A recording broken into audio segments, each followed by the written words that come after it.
Ito yung pinaka-site talagang dinidevelop pa lang ng bagong project. Ma'am, ano na nga ma'am, ano yung anong developer? Anong pangalan ng developer?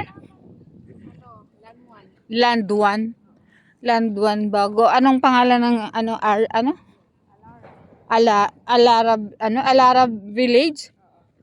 Ito po Alara Village, katabi lang po ng LTO. Ayan po ang LTO. Yan. Ito ang Alara Village. Ini-develop pa lang ito. Mga nasa below 300 units lang ito. Magkakaiba man mga ang So dito, ang malalaki yung kanyang lot dahil low area. 121 square meters ang Pinakamaliit niya, 85 square meter. oo. Pinakamaliit. Magkaibang Malaki-laki na din. model ma'am, magkaiba.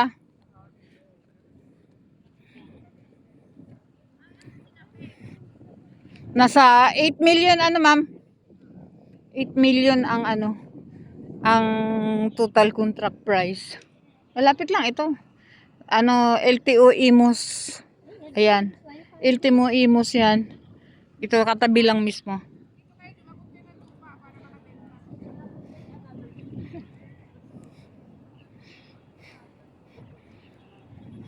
Saan nilalagay? Sa bulsa? Sa bulsa, ma'am? Ha?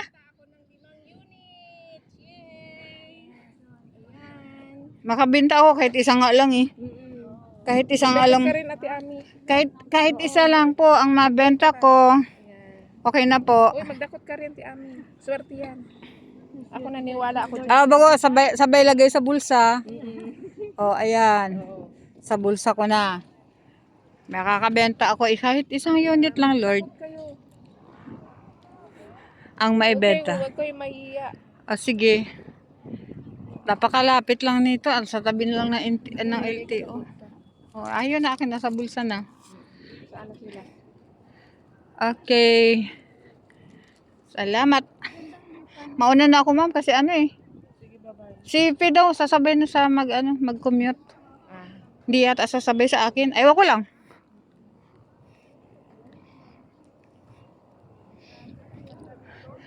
Oo. Kasi open pa siya. Open space. Parang ang sarap mahangin dito, Tabi lang siya ng LTO. O, yan lang yung LTO Imus. Ito ang Alara?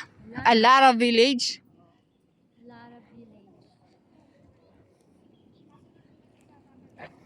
Okay. Yan, LTO Imus.